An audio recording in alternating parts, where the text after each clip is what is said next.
பெரம்பலூர் அருகே பூலாம்பாடி மற்றும் அதனை சுற்றியுள்ள கிராமங்களில் பிரச்சாரம் மேற்கொண்ட வேட்பாளர் பாரிவேந்தருக்கு ஐஜேகே மற்றும் கூட்டணி கட்சி நிர்வாகிகள் உற்சாக வரவேற்பு அளித்தனர். இதுகுறித்த கூடுதல் தகவலோடு இணைகிறார் செய்தியாளர் துரைசாமி. வணக்கம் துரைசாமி, விவரம்.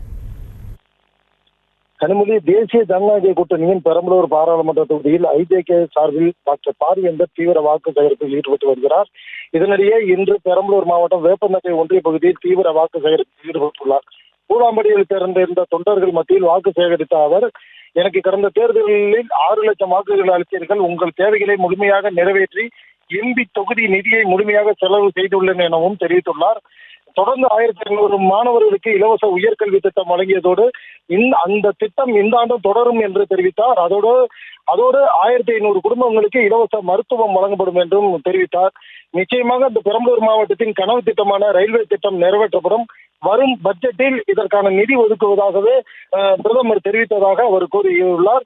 மேலும் 3வது முறையாக ஆட்சி அமைக்க இருக்கும் மோடிக்கு அவரின் கரத்தை வலுப்படுத்த வேண்டும் என கேட்டுக்கொண்டார். அதோடு மட்டுமில்லாமல் பூலாம்படி பகுதியில் கல்லாற்றில் தடுப்பணை கட்டவும், அரசு ஜவ்வரிசி ஆலை அமைக்கவும், அரசு தொழிற்பயிற்சி நிலையம் உள்ளிட்ட கோரிக்கைகள் நிறைவேற்றப்படும் என தெரிவித்ததோடு தொடர்ந்து வேப்பநகை ஒன்றிய பகுதியில் தீவிர வாக்கு சேகரிப்பில் ஈடுபட்டு வருகிறார். கனிமொழி, விவரங்களுக்கு நன்றி துரைசாமி.